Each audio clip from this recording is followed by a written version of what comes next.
Lecture de l'ouvrage Travail salarié et capital de Karl Marx, publié en 1849. Chapitre 1. De différents côtés, on nous a reproché de n'avoir pas exposé les rapports économiques qui constituent de nos jours la base matérielle des combats de classe et des luttes nationales. C'est à dessein que nous n'avons fait qu'effleurer ces rapports-là seulement où ils éclataient directement en collision politique. Il s'agissait avant tout de suivre la lutte des classes dans l'histoire de chaque jour, et de prouver de façon empirique, sur la matière historique existante et renouvelée quotidiennement, que l'assujettissement de la classe ouvrière réalisé par février et mars avait amené du même coup la défaite des adversaires de celle-ci, les républicains bourgeois en France et les classes bourgeoises et paysannes en lutte contre l'absolutisme féodal sur tout le continent européen. Que la victoire de la République honnête en France fut en même temps la chute des nations qui avaient répondu à la Révolution de février par des guerres d'indépendance héroïques. Qu'enfin l'Europe, par la défaite des ouvriers révolutionnaires, était retombée dans son ancien double esclavage, l'esclavage anglo-russe.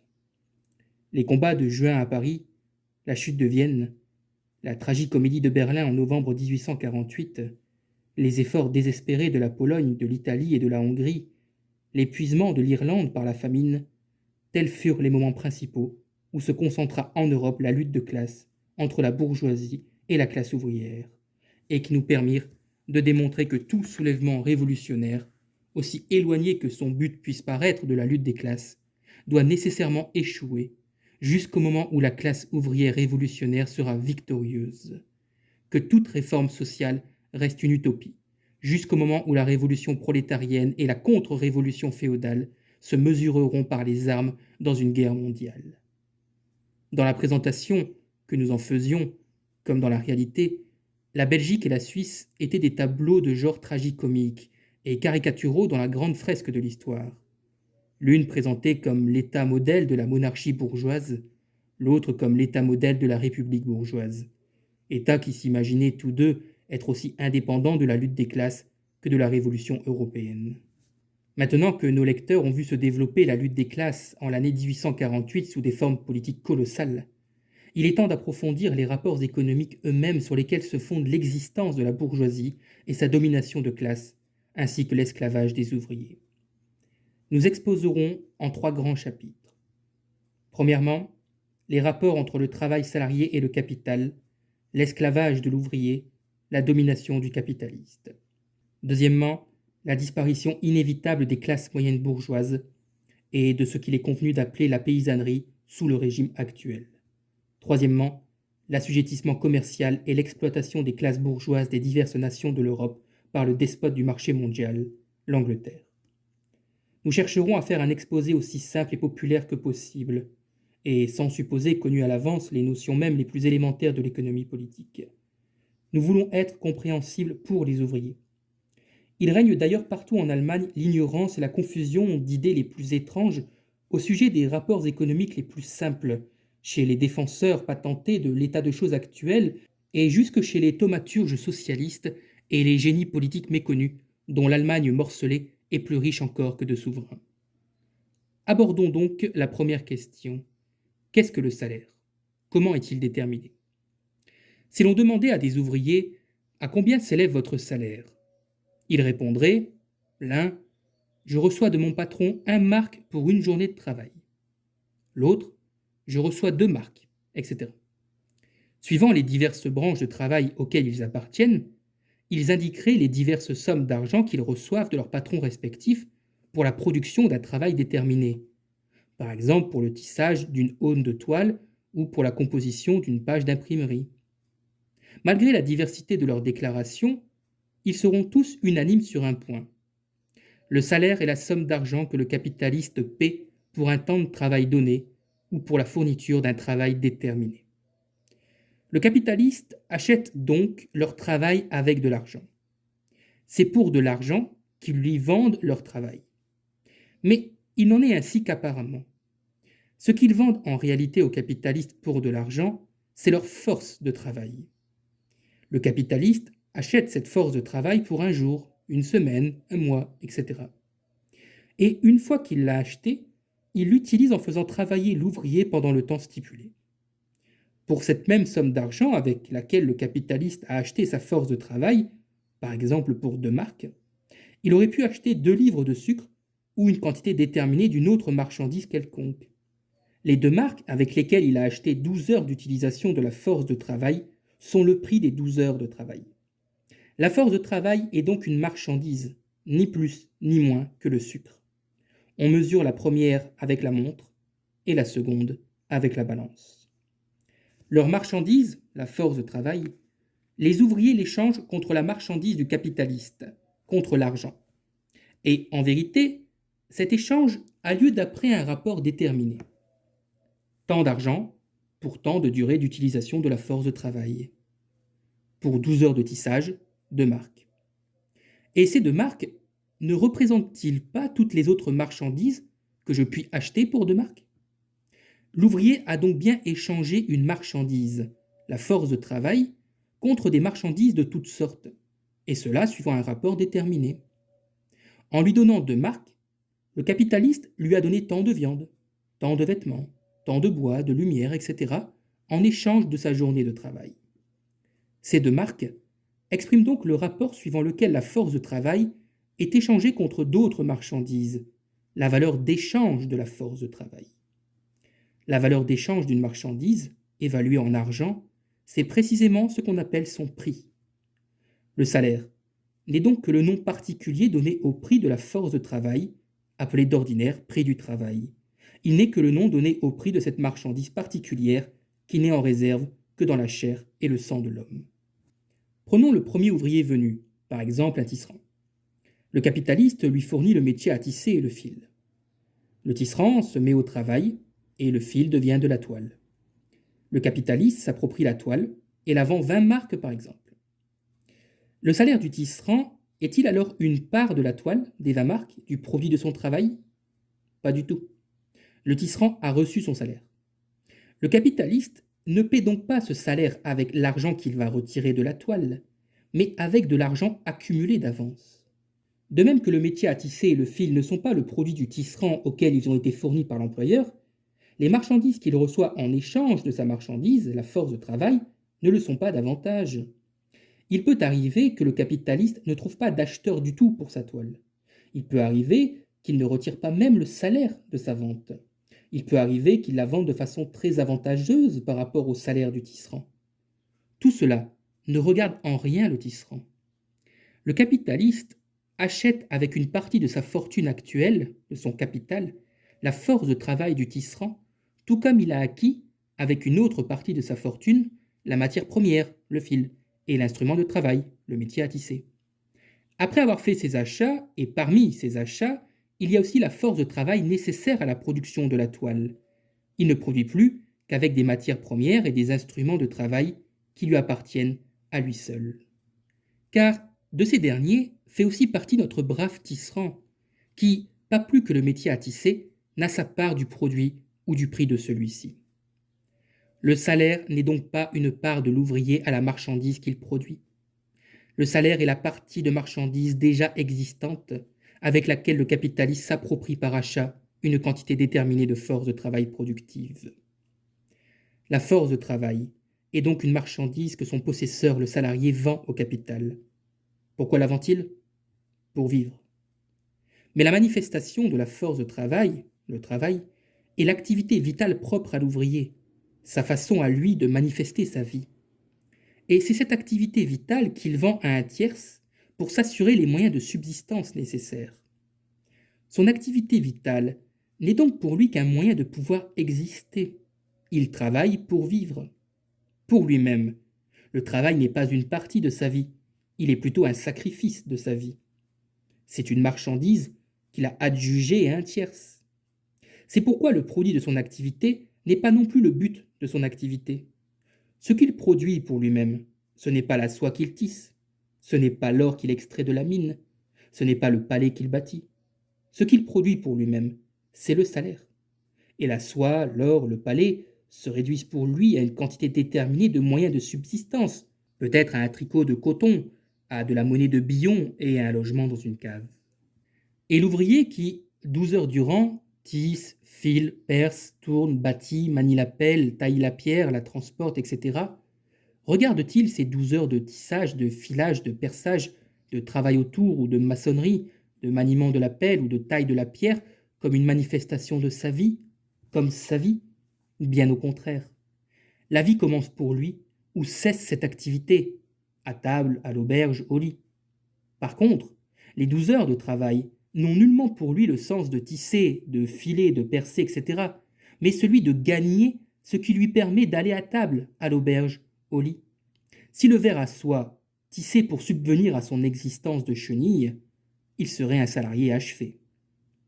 La force de travail ne fut pas toujours une marchandise.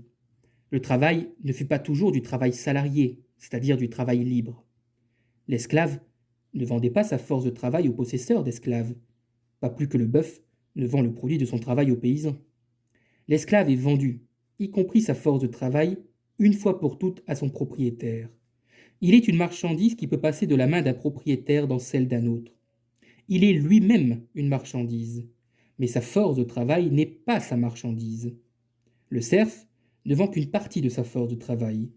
Ce n'est pas lui qui reçoit un salaire du propriétaire de la terre, c'est plutôt le propriétaire de la terre à qui il paie tribut. Le serf appartient à la terre et constitue un rapport pour le maître de la terre. L'ouvrier libre, par contre, se vend lui-même, et cela morceau par morceau. Il vend aux enchères 8, 10, 12, 15 heures de sa vie, jour après jour, au plus offrant, aux possesseurs des matières premières, des instruments de travail et des moyens de subsistance, c'est-à-dire aux capitalistes.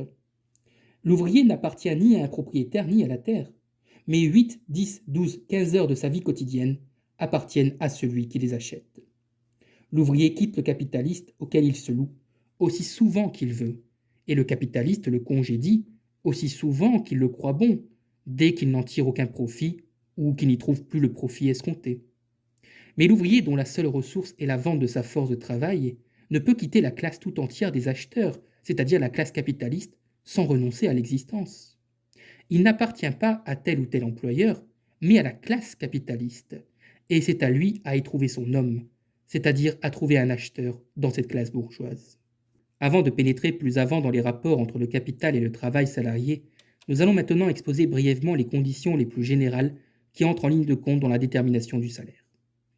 Le salaire est, ainsi que nous l'avons vu, le prix d'une marchandise déterminée, la force de travail. Le salaire est donc déterminé par les mêmes lois qui déterminent le prix de toute autre marchandise. La question qui se pose est donc celle-ci. Comment se détermine le prix d'une marchandise? Chapitre 2.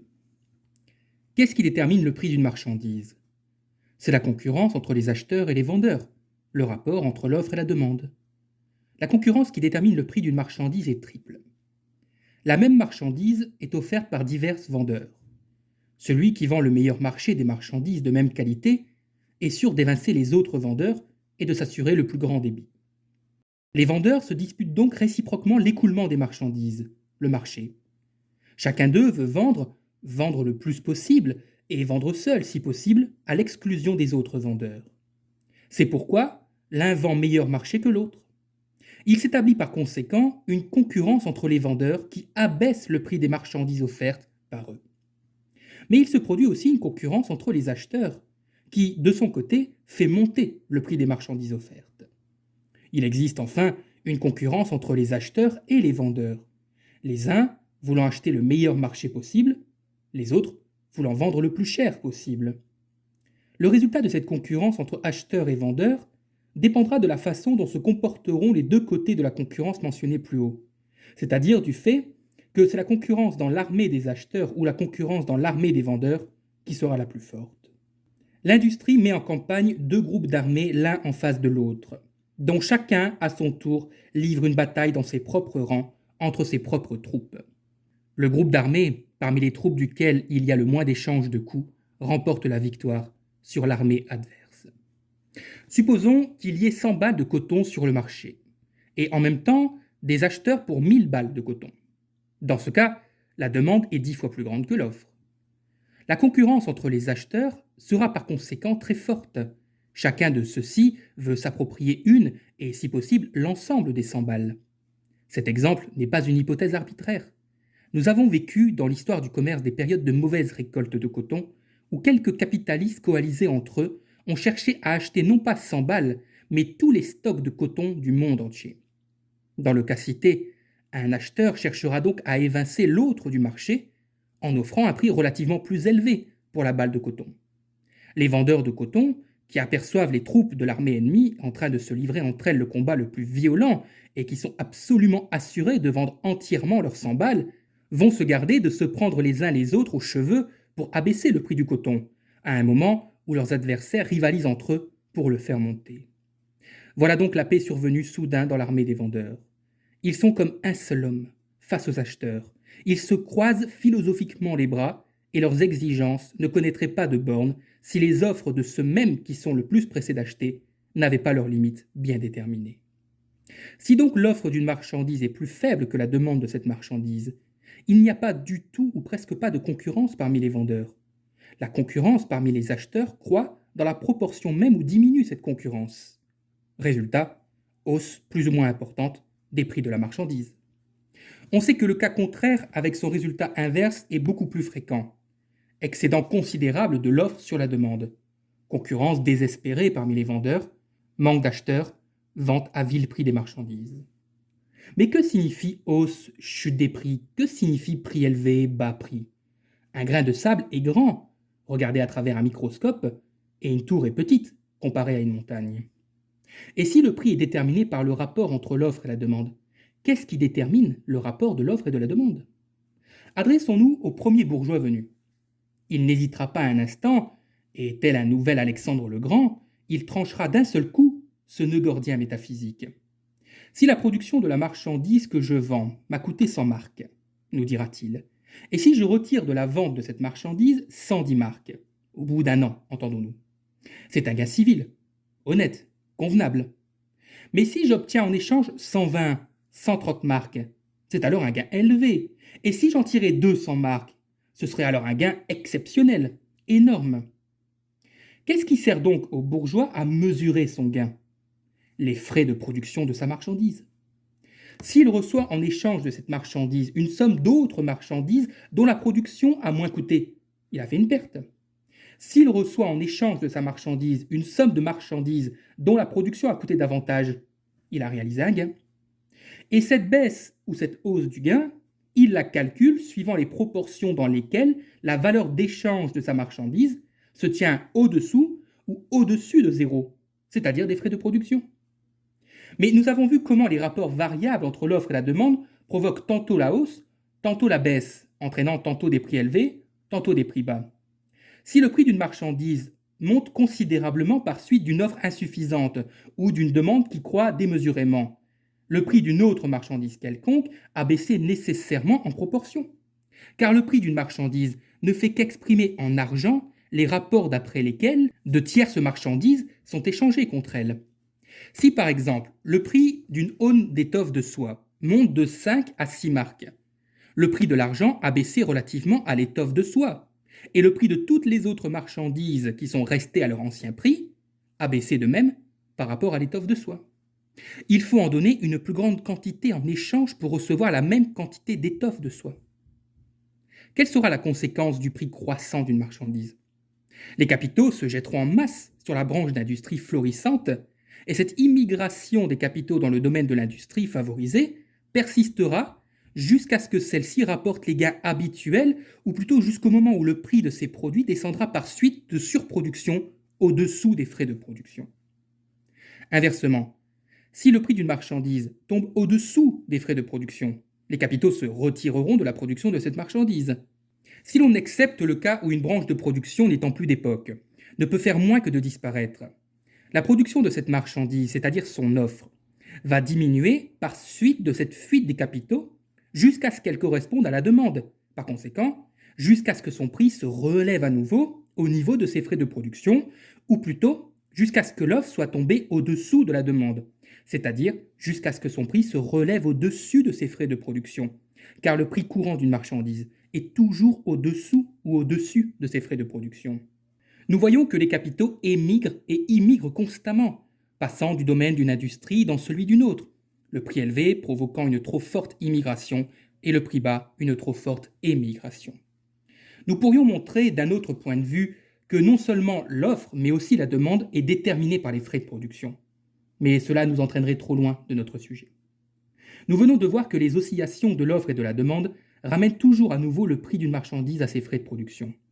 Le prix réel d'une marchandise est certes toujours au-dessus ou au-dessous de ses frais de production, mais la hausse et la baisse se complètent mutuellement, de sorte que, dans les limites d'une période de temps déterminée, si l'on fait le total du flux et du reflux de l'industrie, les marchandises sont échangées entre elles conformément à leurs frais de production, c'est-à-dire que leur prix est déterminé par leurs frais de production. Cette détermination du prix par les frais de production ne doit pas être comprise dans le sens des économistes. Les économistes disent que le prix moyen des marchandises est égal aux frais de production, que telle est la loi. Ils considèrent comme un fait du hasard le mouvement anarchique par lequel la hausse est compensée par la baisse et la baisse par la hausse. On pourrait considérer, avec autant de raison, comme cela est arrivé d'ailleurs à d'autres économistes, les oscillations comme étant la loi et la détermination par les frais de production comme étant le fait du hasard. Mais ce sont ces oscillations seules qui, regardées de plus près, entraînent les dévastations les plus terribles et, pareil à des tremblements de terre, ébranlent la société bourgeoise jusque dans ses fondements. Ce sont ces oscillations seules qui, au fur et à mesure qu'elles se produisent, déterminent le prix par les frais de production. C'est l'ensemble du mouvement de ce désordre qui est son ordre même. C'est au cours de cette anarchie industrielle, c'est dans ce mouvement en rond que la concurrence compense pour ainsi dire une extravagance par l'autre. Nous voyons donc ceci. Le prix d'une marchandise est déterminé par ses frais de production de telle façon que les moments où le prix de cette marchandise monte au-dessus de ses frais de production sont compensés par les moments où il s'abaisse au-dessous des frais de production et inversement. Naturellement, cela n'est pas vrai pour un seul produit donné d'une industrie, mais seulement pour toute la branche industrielle. Cela n'est donc pas vrai non plus pour un industriel pris isolément, mais seulement pour toute la classe des industriels. La détermination du prix par les frais de production est identique à la détermination du prix par le temps de travail qui est nécessaire à la production d'une marchandise. Car les frais de production se composent, petit 1, de matières premières et de l'usure d'instruments, c'est-à-dire de produits industriels dont la production a coûté un certain nombre de journées de travail et qui représentent par conséquent une certaine somme de temps de travail, et petit 2, de travail immédiat dont la mesure est précisément le temps. Or, ces mêmes lois générales qui règlent le prix des marchandises en général règlent naturellement aussi le salaire, le prix du travail. Le salaire du travail va tantôt monter, tantôt baisser, suivant les rapports entre l'offre et la demande, suivant la forme que prend la concurrence entre les acheteurs de la force de travail, les capitalistes, et les vendeurs de la force de travail, les ouvriers. Aux fluctuations des prix des marchandises en général correspondent les fluctuations du salaire. Mais dans les limites de ces fluctuations, le prix du travail sera déterminé par les frais de production, par le temps de travail qui est nécessaire pour produire cette marchandise, la force de travail. Or, quels sont les frais de production de la force de travail elle-même? Ce sont les frais qui sont nécessaires pour conserver l'ouvrier en tant qu'ouvrier et pour en faire un ouvrier. Aussi moins un travail exige de temps de formation professionnelle, moins les frais de production de l'ouvrier sont grands, et plus le prix de son travail, de son salaire, est bas. Dans les branches d'industrie où l'on n'exige presque pas d'apprentissage et où la simple existence matérielle de l'ouvrier suffit, les frais de production qui sont nécessaires à ce dernier se bornent presque uniquement aux marchandises indispensables à l'entretien de sa vie, de manière à lui conserver sa capacité de travail. C'est pourquoi le prix de son travail sera déterminé par le prix des moyens de subsistance nécessaires. Cependant, il s'y ajoute encore une autre considération. Le fabricant qui calcule ses frais de production, et d'après ceci, le prix des produits, fait entrer en ligne de compte l'usure des instruments de travail. Si une machine lui coûte par exemple 1000 marks et qu'il l'use en 10 ans, il ajoute chaque année 100 marks au prix de la marchandise pour pouvoir remplacer au bout de 10 ans la machine usée par une neuve. Il faut comprendre de la même manière, dans les frais de production de la force de travail simple, les frais de reproduction grâce auxquels l'espèce ouvrière est mise en état d'accroître et de remplacer les ouvriers usés par de nouveaux. L'usure de l'ouvrier est donc portée en compte de la même façon que l'usure de la machine. Les frais de production de la force de travail simple se composent donc des frais d'existence et de reproduction de l'ouvrier. Le prix de ces frais d'existence et de reproduction constitue le salaire.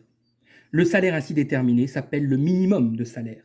Ce minimum de salaire, tout comme la détermination du prix des marchandises par les frais de production en général, joue pour l'espèce et non pour l'individu pris isolément. Il y a des ouvriers qui par millions ne reçoivent pas assez pour pouvoir exister et se reproduire, mais le salaire de la classe ouvrière tout entière est dans les limites de ces oscillations égal à ce minimum. Maintenant que nous avons fait la clarté sur les lois les plus générales qui régissent le salaire ainsi que le prix de toute autre marchandise, nous pouvons entrer plus avant dans notre sujet. Le capital se compose de matières premières, d'instruments de travail et de moyens de subsistance de toutes sortes qui sont employés à produire de nouvelles matières premières, de nouveaux instruments de travail et de nouveaux moyens de subsistance. Toutes ces parties constitutives sont des créations du travail, des produits du travail accumulé. Le travail accumulé qui sert de moyen pour une nouvelle production et du capital. C'est ainsi que parlent les économistes. Qu'est-ce qu'un esclave nègre? Un homme de race noire. Cette explication a autant de valeur que la première. Un nègre est un nègre. C'est seulement dans des conditions déterminées qu'il devient esclave. Une machine à filer le coton est une machine pour filer le coton. C'est seulement dans des conditions déterminées qu'elle devient du capital. Arrachée à ces conditions, elle n'est pas plus du capital que l'or n'est par lui-même de la monnaie ou le sucre, le prix du sucre. Dans la production, les hommes n'agissent pas seulement sur la nature, mais aussi les uns sur les autres. Ils ne produisent qu'en collaborant d'une manière déterminée et en échangeant entre eux leurs activités. Pour produire, ils entrent en relation et en rapport déterminés les uns avec les autres, et ce n'est que dans les limites de ces relations et de ces rapports sociaux que s'établit leur action sur la nature, la production. Suivant le caractère des moyens de production, ces rapports sociaux que les producteurs ont entre eux, les conditions dans lesquelles ils échangent leurs activités et prennent part à l'ensemble de la production, seront tout naturellement différents.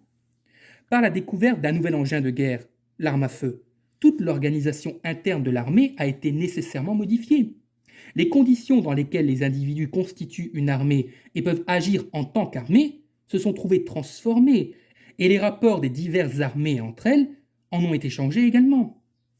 Donc, les rapports sociaux suivant lesquels les individus produisent, les rapports sociaux de production, changent, se transforment avec la modification et le développement des moyens de production matériels, des forces de production.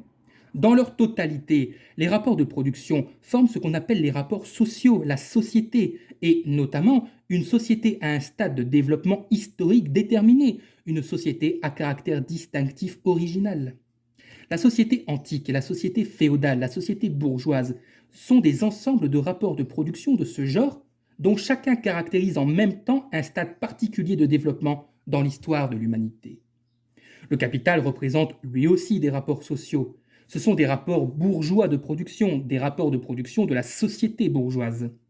Les moyens de subsistance, les instruments de travail, les matières premières dont se compose le capital, n'ont-ils pas été produits et accumulés dans des conditions sociales données, suivant des rapports sociaux déterminés? Ne sont-ils pas employés pour une nouvelle production dans des conditions sociales données, suivant des rapports sociaux déterminés? Et n'est-ce point précisément ce caractère social déterminé qui transforme les produits servant à la nouvelle production en capital? Le capital ne consiste pas seulement en moyens de subsistance, en instruments de travail et en matières premières. Il ne consiste pas seulement en produits matériels. Il consiste au même degré en valeur d'échange. Tous les produits dont il se compose sont des marchandises. Le capital n'est donc pas seulement une somme de produits matériels, c'est aussi une somme de marchandises, de valeur d'échange, de grandeur sociale. Le capital reste le même, que nous remplacions la laine par le coton, le blé par le riz, les chemins de fer par les bateaux à vapeur, à cette seule condition que le coton, le riz, les bateaux à vapeur, la matière du capital ait la même valeur d'échange, le même prix que la laine, le blé et les chemins de fer dans lesquels il était incorporé auparavant. La matière du capital peut se modifier constamment sans que le capital subisse le moindre changement. Mais si tout capital est une somme de marchandises, c'est-à-dire de valeur d'échange, toute somme de marchandises de valeur d'échange n'est pas encore du capital. Toute somme de valeur d'échange est une valeur d'échange. Chaque valeur d'échange est une somme de valeur d'échange. Par exemple, une maison qui vaut 1000 marks est une valeur d'échange de 1000 marks. Un morceau de papier qui vaut un pfennig est une somme de valeur d'échange de 100% de pfennig. Des produits qui sont échangeables contre d'autres sont des marchandises. Le rapport déterminé suivant lequel ils sont échangeables constitue leur valeur d'échange, ou, exprimant en argent, leur prix. La masse de ces produits ne peut rien changer à leur destination d'être une marchandise ou de constituer une valeur d'échange, ou d'avoir un prix déterminé. Qu'un arbre soit grand ou petit, il reste un arbre. Que nous échangions du fer par once ou par quintot contre d'autres produits, cela change-t-il son caractère qui est d'être une marchandise, une valeur d'échange? Suivant sa masse, une marchandise a plus ou moins de valeur, elle est d'un prix plus élevé ou plus bas. Mais comment une somme de marchandises de valeur d'échange se change-t-elle en capital? Par le fait que, en tant que force sociale indépendante, c'est-à-dire en tant que force d'une partie de la société, elle se conserve et s'accroît par son échange contre la force de travail immédiate, vivante. L'existence d'une classe ne possédant rien que sa capacité de travail est une condition première nécessaire du capital. Ce n'est que la domination de l'accumulation du travail passé, matérialisé sur le travail immédiat, vivant, qui transforme le travail accumulé en capital. Le capital ne consiste pas dans le fait que du travail accumulé sert au travail vivant de moyen pour une nouvelle production. Il consiste en ceci que le travail vivant sert de moyen au travail accumulé pour maintenir et accroître la valeur d'échange de celui-ci. Que se passe-t-il dans l'échange entre le capitaliste et le salarié? L'ouvrier reçoit des moyens de subsistance en échange de sa force de travail. Mais le capitaliste, en échange de ses moyens de subsistance, reçoit du travail, l'activité productive de l'ouvrier, la force créatrice, au moyen de laquelle l'ouvrier non seulement restitue ce qu'il consomme, mais donne au travail accumulé une valeur plus grande que celle qu'il possédait auparavant. L'ouvrier reçoit du capitaliste une partie des moyens de subsistance existants. À quoi lui servent ces moyens de subsistance? À sa consommation immédiate. Mais dès que je consomme des moyens de subsistance, ils sont irrémédiablement perdus pour moi, à moins que j'utilise le temps pendant lequel ces moyens assurent mon existence pour produire de nouveaux moyens de subsistance, pour créer par mon travail de nouvelles valeurs à la place des valeurs que je fais disparaître en les consommant. Mais c'est précisément cette noble force de production nouvelle que l'ouvrier cède au capital en échange des moyens de subsistance qu'il reçoit. Par conséquent, elle s'en trouve perdue pour lui-même. Prenons un exemple. Un fermier donne à son journalier 5 gros chênes par jour. Pour ces 5 gros chênes, celui-ci travaille toute la journée dans les champs du fermier et lui assure ainsi un revenu de 10 gros chênes. Le fermier ne se voit pas seulement restituer les valeurs qu'il doit céder au journalier, il les double. Il a donc consommé les 5 gros chênes qu'il a donnés au journalier d'une façon féconde, productive. Il a précisément acheté pour ces 5 gros chênes le travail et la force du journalier qui font pousser des produits du sol pour une valeur double et qui transforment 5 gros chênes en 10 gros chênes. Par contre, le journalier reçoit à la place de sa force productive, dont il a cédé les effets au fermier, 5 gros chênes qu'il échange contre des moyens de subsistance qu'il consomme plus ou moins rapidement. Les 5 gros chênes ont donc été consommés de double façon. De façon reproductive pour le capital, car ils ont été échangés contre une force de travail qui a rapporté 10 gros chênes. De façon improductive pour l'ouvrier, car ils ont été échangés contre des moyens de subsistance qui ont disparu pour toujours et dont il ne peut recevoir de nouveau la valeur qu'en répétant le même échange avec le fermier. Le capital suppose donc le travail salarié. Le travail salarié suppose le capital. Ils sont la condition l'un de l'autre. Ils se créent mutuellement. L'ouvrier d'une fabrique de coton ne produit-il que des étoffes de coton? Non, il produit du capital. Il produit des valeurs qui servent à leur tour à commander son travail afin de créer au moyen de celui-ci de nouvelles valeurs. Le capital ne peut se multiplier qu'en s'échangeant contre de la force de travail, qu'en créant du travail salarié.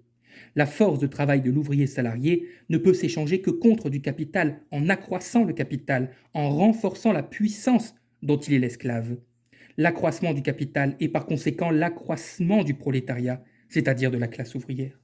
L'intérêt du capitaliste et de l'ouvrier est donc le même, prétendent les bourgeois et leurs économistes. En effet, l'ouvrier périt si le capitaliste ne l'occupe pas. Le capital disparaît s'il n'exploite pas la force de travail, et pour l'exploiter, il faut qu'il l'achète. Plus le capital destiné à la production, le capital productif, s'accroît rapidement, plus l'industrie par conséquent est florissante, plus la bourgeoisie s'enrichit, mieux vont les affaires, plus le capital a besoin d'ouvriers, et plus l'ouvrier se vend cher. La condition indispensable pour une situation passable de l'ouvrier est donc la croissance aussi rapide que possible du capital productif. Mais qu'est-ce que la croissance du capital productif? C'est la croissance de la puissance du travail accumulé sur le travail vivant.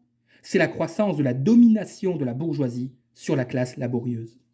Lorsque le travail salarié produit la richesse étrangère qui le domine, la force qui lui est hostile, le capital, ses moyens d'occupation, c'est-à-dire ses moyens de subsistance, reflux de celui-ci vers lui, à condition qu'il devienne de nouveau une partie du capital, le levier qui imprime de nouveau à celui-ci un mouvement de croissance accéléré. Quand on dit les intérêts du capital et les intérêts des ouvriers sont les mêmes, cela signifie seulement que le capital et le travail salarié sont deux aspects d'un seul et même rapport. L'un est la conséquence de l'autre, comme l'usurier et le dissipateur s'engendrent mutuellement. Tant que l'ouvrier salarié est ouvrier salarié, son sort dépend du capital. Telle est la communauté d'intérêts tant vantée de l'ouvrier et du capitaliste. Lorsque le capital s'accroît, la masse du travail salarié grossit, le nombre des ouvriers salariés augmente. En un mot, la domination du capital s'étend sur une masse plus grande d'individus. Et supposons le cas le plus favorable. Lorsque le capital productif s'accroît, la demande de travail augmente. Donc le prix du travail, le salaire, monte. Une maison peut être grande ou petite, tant que les maisons environnantes sont petites elles aussi. Elle satisfait à tout ce qu'on exige socialement d'une maison. Mais s'il s'élève à côté de la petite maison un palais, voilà que la petite maison se ravale au rang de la chaumière. La petite maison est alors la preuve que son propriétaire ne peut être exigeant, ou qu'il ne peut avoir que des exigences très modestes. Et au cours de la civilisation, elle peut s'agrandir tant qu'elle veut. Si le palais voisin grandit aussi vite, ou même dans de plus grandes proportions, celui qui habite la maison relativement petite se sentira de plus en plus mal à l'aise, mécontent, à l'étroit entre ces quatre murs. Une augmentation sensible du salaire suppose un accroissement rapide du capital productif. L'accroissement rapide du capital productif entraîne une croissance aussi rapide de la richesse, du luxe, des besoins et des plaisirs sociaux. Donc, bien que les plaisirs de l'ouvrier se soient accrus, la satisfaction sociale qu'il procure a diminué comparativement aux plaisirs accrus du capitaliste qui sont inaccessibles à l'ouvrier, comparativement au stade de développement de la société en général. Nos besoins et nos plaisirs ont leur source dans la société. Nous les mesurons par conséquent à la société. Nous ne les mesurons pas aux objets de notre satisfaction. Comme ils sont de nature sociale, ils sont de nature relative. Le salaire n'est donc pas somme toute déterminé seulement par la masse de marchandises que je peux obtenir en échange. Il renferme divers rapports. Ce que les ouvriers reçoivent tout d'abord pour leur force de travail, c'est une somme d'argent déterminée. Le salaire n'est-il déterminé que par ce prix en argent ? Au VIe siècle, l'or et l'argent en circulation en Europe augmentèrent par suite de la découverte en Amérique de mines plus riches et plus faciles à exploiter. De ce fait, la valeur de l'or et de l'argent baissa par rapport aux autres marchandises. Les ouvriers continuèrent à recevoir la même masse d'argent monnayée pour leur force de travail. Le prix en argent de leur travail resta le même, et cependant leur salaire avait baissé, car en échange de la même quantité d'argent, ils recevaient une somme moindre d'autres marchandises. Ce fut une des circonstances qui favorisèrent l'accroissement du capital, l'essor de la bourgeoisie au XVIe siècle. Prenons un autre cas. Dans l'hiver de 1847, les produits alimentaires les plus indispensables, le blé, la viande, le beurre, le fromage, etc., par suite d'une mauvaise récolte, avaient considérablement augmenté de prix. Supposons que les ouvriers aient continué à recevoir la même somme d'argent pour leur force de travail. Leur salaire n'avait-il pas baissé ? Mais si. Pour la même somme d'argent, ils recevaient en échange moins de pain, de viande, etc. Leur salaire avait baissé, non point parce que la valeur de l'argent avait diminué, mais parce que la valeur des moyens de subsistance avait augmenté. Supposons enfin que le prix en argent du travail reste le même, alors que tous les produits agricoles et manufacturés ont baissé de prix par suite de l'emploi de nouvelles machines, d'une saison plus favorable, etc. Pour la même quantité d'argent, les ouvriers peuvent alors acheter plus de marchandises de toutes sortes. Donc leur salaire a augmenté précisément parce que la valeur en argent de celui-ci n'a pas changé. Donc le prix en argent du travail, le salaire nominal, ne coïncide pas avec le salaire réel, c'est-à-dire avec la quantité de marchandises qui est réellement donnée en échange du salaire. Donc lorsque nous parlons de hausse ou de baisse du salaire, nous ne devons pas seulement considérer le prix en argent du travail, le salaire nominal, mais ni le salaire nominal, c'est-à-dire la somme d'argent pour laquelle l'ouvrier se vend au capitaliste, ni le salaire réel, c'est-à-dire la quantité de marchandises qu'il peut acheter avec cet argent, n'épuisent les rapports contenus dans le salaire. Le salaire est encore déterminé avant tout par son rapport avec le gain, avec le profit du capitaliste. Le salaire est relatif, proportionnel. Le salaire réel exprime le prix du travail relativement au prix des autres marchandises. Le salaire relatif, par contre, la part du travail immédiat à la nouvelle valeur qu'il a créée par rapport à la part qui en revient au travail accumulé, c'est-à-dire au capital. Nous disions plus haut, page 25, je cite, « Le salaire n'est donc pas une part de l'ouvrier à la marchandise qu'il produit. Le salaire est la partie de marchandises déjà existante avec laquelle le capitaliste s'approprie par achat une quantité déterminée de force de travail productive. Fin de citation. Mais ce salaire, il faut que le capitaliste le retrouve dans le prix auquel il vend le produit fabriqué par l'ouvrier. Il faut qu'il le retrouve de façon qu'en règle générale, il lui reste encore un excédent sur ses frais de production engagés, un profit. Le prix de vente de la marchandise produite par l'ouvrier se divise pour le capitaliste en trois parties. Premièrement, le remplacement du prix des matières premières qu'il a avancé, ainsi que le remplacement de l'usure des instruments, machines et autres moyens de travail qu'il a également avancés. Deuxièmement, le remplacement du salaire qu'il a avancé. Et troisièmement, ce qui est en excédent, le profit du capitaliste. Alors que la première partie ne remplace que des valeurs qui existaient auparavant, il est clair que le remplacement du salaire, tout comme le profit excédentaire du capitaliste, proviennent, somme toute, de la nouvelle valeur créée par le travail de l'ouvrier et ajoutée aux matières premières. Et c'est dans ce sens que nous pouvons considérer aussi bien le salaire que le profit quand nous les comparons ensemble comme des participations de l'ouvrier au produit. Que le salaire réel reste le même, qu'il augmente même. Le salaire relatif n'en peut pas moins baisser. Supposons par exemple que tous les moyens de subsistance aient baissé de prix de 2 tiers, alors que le salaire journalier ne baisse que d'un tiers, c'est-à-dire tombe par exemple de 3 marks à 2 marks. Bien que l'ouvrier, avec ces 2 marks, dispose d'une plus grande quantité de marchandises qu'auparavant avec 3 marks, son salaire a cependant diminué par rapport aux bénéfices du capitaliste. Le profit du capitaliste a augmenté d'1 mark, c'est-à-dire que pour une somme moindre de valeur d'échange qu'il paie à l'ouvrier, il faut que l'ouvrier produise une plus grande quantité de valeur d'échange qu'auparavant. La part du capital, proportionnellement à la part du travail, s'est accrue. La répartition de la richesse sociale entre le capital et le travail est devenue encore plus inégale. Le capitaliste commande avec le même capital une quantité plus grande de travail. La puissance de la classe capitaliste sur la classe ouvrière a grandi. La situation sociale de l'ouvrier a empiré. Elle est descendue d'1 degré de plus au-dessous de celle du capitaliste. Mais quelle est donc la loi générale qui détermine la hausse et la baisse du salaire et du profit dans leurs relations réciproques? Ils sont en rapport inverse. La part du capital, le profit, monte dans la mesure même où la part du travail, le salaire, baisse, et inversement. Le profit monte dans la mesure où le salaire baisse. Il baisse dans la mesure où le salaire monte. On objectera peut-être que le capitaliste peut faire du bénéfice grâce à un échange avantageux de ses produits avec d'autres capitalistes, parce que sa marchandise est plus demandée, soit par suite de l'ouverture de nouveaux marchés, soit encore du fait de l'augmentation momentanée des besoins sur les anciens marchés, etc. Que le profit du capitaliste peut donc s'accroître du fait que d'autres capitalistes ont été supplantés, indépendamment de la hausse ou de la baisse du salaire, de la valeur d'échange de la force de travail, ou que le profit peut également s'accroître grâce au perfectionnement des instruments de travail, à une nouvelle utilisation des forces naturelles, etc. On devra tout d'abord reconnaître que le résultat reste le même, bien qu'on y arrive par le chemin inverse. Le profit n'a pas augmenté parce que le salaire a diminué, mais le salaire a diminué parce que le profit a augmenté. Le capitaliste a acheté avec la même quantité du travail d'autrui une plus grande quantité de valeur d'échange sans avoir pour cela payé plus cher le travail. C'est-à-dire par conséquent que le travail est moins payé par rapport aux bénéfices nets qu'il laisse au capitaliste.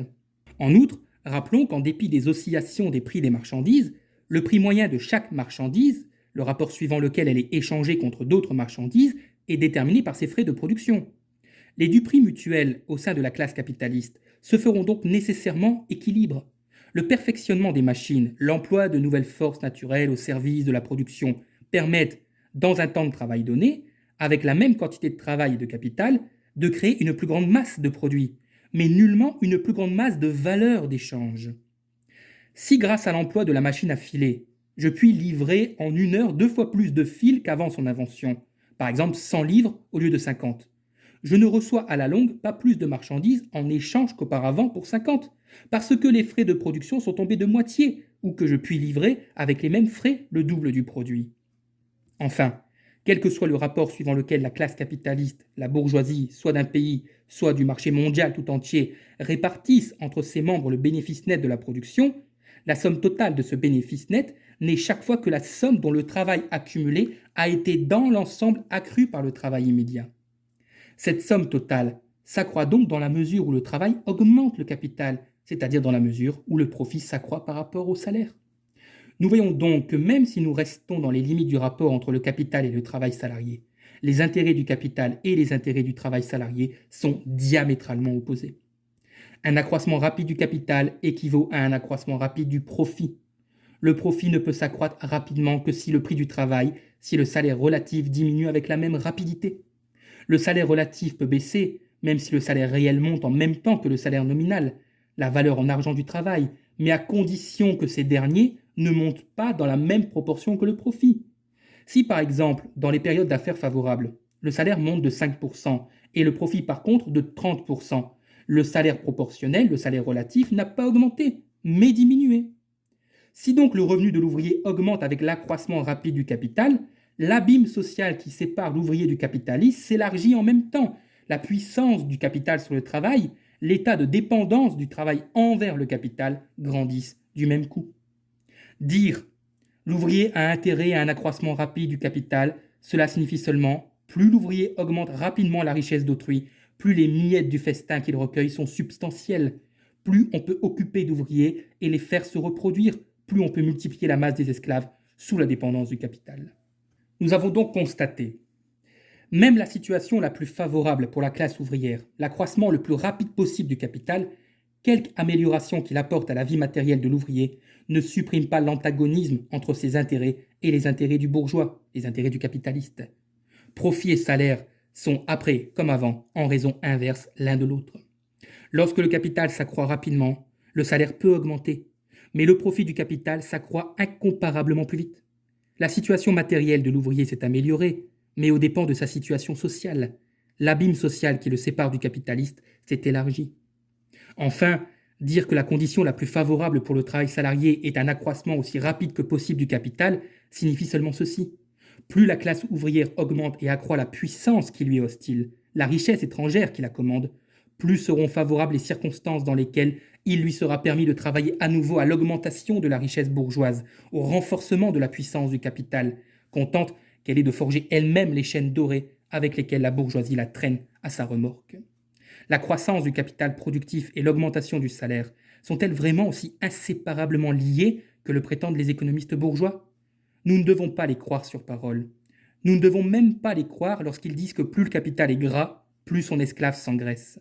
La bourgeoisie est trop avisée, elle calcule trop bien pour partager les préjugés du grand seigneur qui tire vanité de l'éclat de sa domesticité. Les conditions d'existence de la bourgeoisie la contraignent à calculer. Nous devrons donc étudier de plus près le point suivant. Quel est l'effet de l'accroissement du capital productif sur le salaire ? Lorsque, en somme, le capital productif de la société bourgeoise s'accroît, c'est qu'il se produit une accumulation de travail plus étendue. Les capitaux augmentent en nombre et en importance. L'accroissement des capitaux augmente la concurrence entre les capitalistes. L'importance croissante des capitaux permet d'amener sur le champ de bataille industriel des armées plus formidables d'ouvriers avec des engins de guerre plus gigantesques. Un capitaliste ne peut évincer l'autre et s'emparer de son capital qu'en vendant meilleur marché. Pour pouvoir vendre meilleur marché sans se ruiner, il faut produire meilleur marché, c'est-à-dire accroître autant que possible la productivité du travail. Mais la productivité du travail augmente surtout par une division plus grande du travail, par l'introduction plus générale et le perfectionnement constant des machines. Plus est grande l'armée des ouvriers entre lesquels le travail est divisé, plus le machinisme est introduit à une échelle gigantesque, et plus les frais de production diminuent en proportion, plus le travail devient fructueux. De là, une émulation générale entre les capitalistes pour augmenter la division du travail et les machines et les exploiter tous deux à la plus grande échelle possible. Or, si un capitaliste, grâce à une plus grande division du travail, à l'emploi et au perfectionnement de nouvelles machines, grâce à l'utilisation plus avantageuse et sur une plus grande échelle des forces naturelles, a trouvé le moyen de créer avec la même somme de travail ou de travail accumulé une somme plus grande de produits, de marchandises que ses concurrents. S'il peut, par exemple, dans le même temps de travail où ses concurrents tissent une demi-aune de drap, produire une aune entière, comment ce capitaliste va-t-il opérer ? Il pourrait continuer à vendre une demi-aune de drap au prix antérieur du marché, mais ce ne serait pas le moyen d'évincer ses adversaires et d'augmenter son propre débit. Or, au fur et à mesure que sa production s'est étendue, le besoin de débouchés s'est également élargi pour lui. Les moyens de production plus puissants et plus coûteux qu'il a créés lui permettent bien de vendre sa marchandise meilleur marché. Mais ils le contraignent en même temps à vendre plus de marchandises, à conquérir un marché infiniment plus grand pour ses marchandises. Notre capitaliste va donc vendre la demi-aune de drap meilleur marché que ses concurrents. Mais le capitaliste ne vendra pas l'aune entière aussi bon marché que ses concurrents vendant la demi-aune, bien que la production de l'aune entière ne lui coûte pas plus que coûte aux autres celle de la demi-aune. Sinon, il n'aurait aucun bénéfice supplémentaire et ne retrouverait à l'échange que ses frais de production. Dans ce cas, son revenu plus grand proviendrait du fait qu'il a mis en œuvre un capital plus élevé et non pas du fait qu'il aurait fait rendre à son capital plus que les autres. D'ailleurs, il atteint le but qu'il cherche en fixant pour sa marchandise un prix inférieur de quelques pourcents seulement à celui de ses concurrents. Il les évince du marché, il leur enlève tout au moins une partie de leurs débouchés en vendant à plus bas prix. Enfin, rappelons-nous que le prix courant est toujours au-dessus ou au-dessous des frais de production, suivant que la vente d'une marchandise tombe dans une saison favorable ou défavorable à l'industrie. Selon que le prix du marché de l'aune de drap est au-dessus ou au-dessous des frais ordinaires de sa production antérieure, le capitaliste qui a employé de nouveaux moyens de production plus avantageux vendra au-dessus de ses frais de production réels, suivant des pourcentages différents. Mais le privilège de notre capitaliste n'est pas de longue durée. D'autres capitalistes rivaux introduisent les mêmes machines, la même division du travail, le font à la même échelle ou à une échelle plus grande, et cette amélioration se généralise jusqu'au moment où le prix du drap s'abaisse non seulement au-dessous de ses anciens frais de production, mais au-dessous de ses nouveaux frais. Les capitalistes se trouvent donc à l'égard les uns des autres dans la même situation où ils se trouvaient avant l'introduction des nouveaux moyens de production. Et si avec ces moyens, ils peuvent livrer pour le même prix le double du produit, ils sont maintenant contraints de livrer au-dessous de l'ancien prix leur production doublée. Au niveau de ces nouveaux frais de production, le même jeu recommence. Plus grande division du travail, plus de machines, plus grande échelle à laquelle sont utilisées division du travail et machines. Et la concurrence produit de nouveau la même réaction contre ce résultat. Nous voyons ainsi comment le mode de production, les moyens de production sont constamment bouleversés, révolutionnés. Comment la division du travail entraîne nécessairement une division du travail plus grande. L'emploi des machines, un plus grand emploi des machines. Le travail à une grande échelle, le travail à une échelle plus grande. Telle est la loi qui rejette constamment la production bourgeoise hors de son ancienne voie et qui contraint toujours le capital à tendre les forces de production du travail une fois qu'il les a tendues, la loi qui ne lui accorde aucun repos et lui murmure continuellement à l'oreille « Marche, marche ». Cette loi n'est autre chose que la loi qui, dans les limites des oscillations des époques commerciales, maintient nécessairement le prix d'une marchandise égal à ses frais de production. Aussi formidables que soient les moyens de production avec lesquels un capitaliste entre en campagne, la concurrence généralisera ces moyens de production, et dès l'instant qu'ils sont généralisés, le seul avantage du rendement plus grand de son capital est qu'il lui faut alors pour le même prix livrer 10, 20, 100 fois plus qu'auparavant. Mais comme il lui faut écouler peut-être 1000 fois plus pour compenser par la masse plus grande du produit écoulé le prix de vente plus bas, comme une vente par masse plus considérable est maintenant nécessaire non seulement pour gagner davantage, mais pour récupérer les frais de production. Et comme cette vente en masse est une question vitale non seulement pour lui, mais pour ses rivaux, l'ancienne lutte se fait d'autant plus violente que les moyens de production déjà inventés sont plus féconds. La division du travail et l'emploi des machines continueront donc à se développer à une échelle infiniment plus grande. Quelle que soit donc la puissance des moyens de production employés, la concurrence cherche à ravir au capital les fruits d'or de cette puissance, en ramenant le prix de la marchandise à ses frais de production. Elle vend ainsi la production à bon marché, la livraison de masse de plus en plus grande de produits pour la même somme à la hauteur d'une loi impérieuse à mesure qu'elle produit meilleur marché, c'est-à-dire qu'elle produit davantage avec la même quantité de travail. Ainsi donc, par ses propres efforts, le capitaliste n'aurait rien gagné que l'obligation de fournir davantage dans le même temps de travail, en un mot, que des conditions plus difficiles d'exploitation de son capital. Par conséquent, tandis que la concurrence le poursuit constamment avec sa loi des frais de production et que chaque arme qu'il forge contre ses rivaux se retourne contre lui-même, le capitaliste cherche constamment à l'emporter sur la concurrence en introduisant sans répit à la place des anciennes des machines et des méthodes nouvelles de division du travail, plus coûteuses sans doute, mais produisant un meilleur marché sans attendre que la concurrence ait rendu surannées les nouvelles. Représentons-nous maintenant cette agitation fiévreuse simultanément sur le marché mondial tout entier, et nous comprendrons comment la croissance, l'accumulation et la concentration du capital ont pour conséquence une division du travail ininterrompue, de plus en plus précipitée et exécutée à une échelle toujours plus gigantesque, l'emploi de nouvelles machines et le perfectionnement des anciennes. Mais quels sont sur la détermination du salaire les effets de ces circonstances inséparables de l'accroissement du capital productif ? La division plus grande du travail permet à un ouvrier de faire le travail de 5, 10, 20. Elle rend donc la concurrence entre les ouvriers 5, 10, 20 fois plus grande.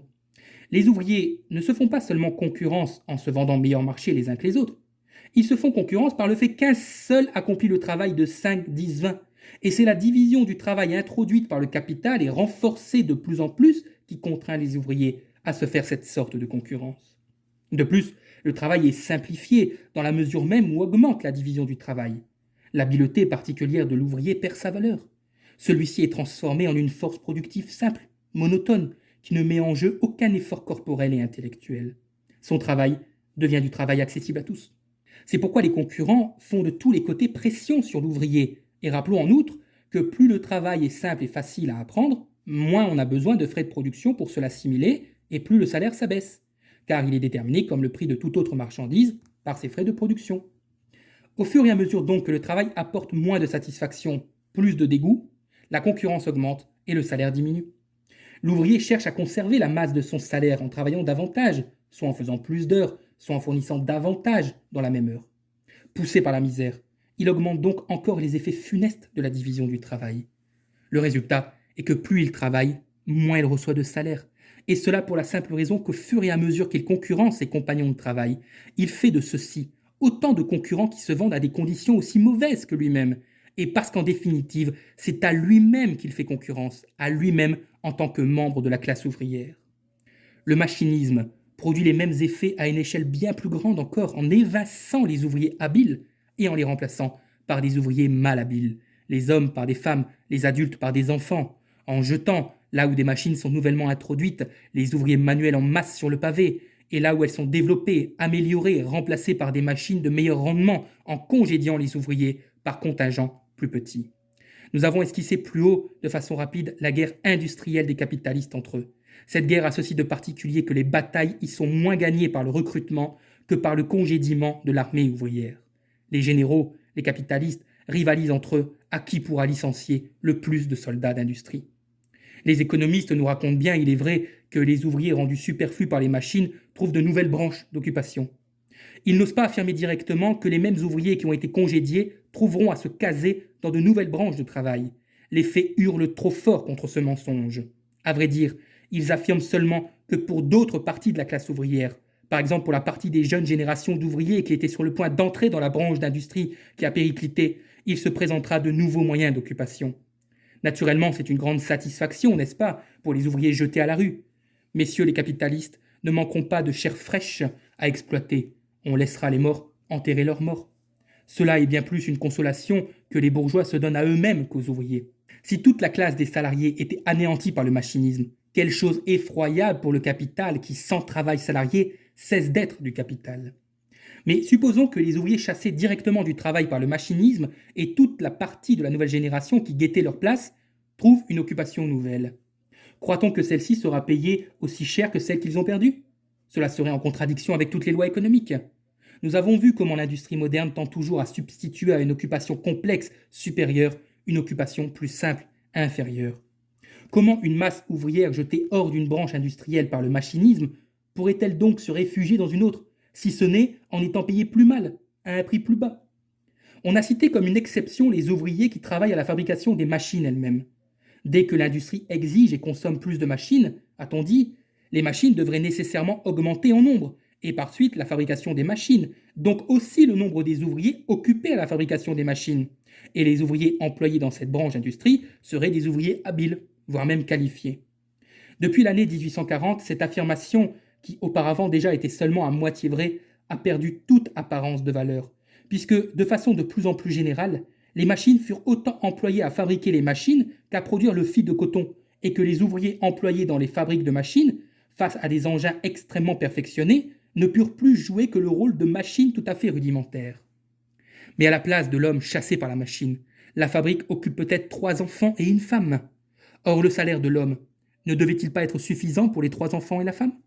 Le minimum du salaire ne devait-il pas suffire à entretenir et augmenter la race? Que prouve donc cette façon de s'exprimer chère aux bourgeois? Rien d'autre que ceci. 4 fois plus d'existence ouvrière qu'autrefois se consument pour faire vivre une seule famille ouvrière. Résumons-nous. Plus la division du travail et l'emploi du machinisme prennent d'extension, plus le capital producteur s'accroît. Plus la division du travail et l'emploi du machinisme prennent d'extension, plus la concurrence gagne parmi les ouvriers, et plus leur salaire se resserre. Ajoutons encore que la classe ouvrière se recrute dans les couches supérieures de la société. Il s'y précipite une masse de petits industriels et de petits rentiers qui n'ont rien de plus pressé que de lever les bras à côté de ceux des ouvriers. C'est ainsi que la forêt des bras qui se lèvent pour demander du travail se fait de plus en plus épaisse et les bras eux-mêmes de plus en plus maigres. Il est de toute évidence que le petit industriel ne peut pas résister dans une guerre dont une des conditions premières est de produire à une échelle toujours plus grande, c'est-à-dire d'être un gros et non point un petit industriel. Que l'intérêt du capital diminue au fur et à mesure que la masse et le nombre des capitaux augmentent, que le capital s'accroît, que par conséquent le petit rentier ne peut plus vivre de sa rente, qu'il lui faut par conséquent se rejeter sur l'industrie, c'est-à-dire aider à grossir les rangs des petits industriels, et de cette façon les candidats au prolétariat. Tout cela n'a pas besoin de plus amples explications.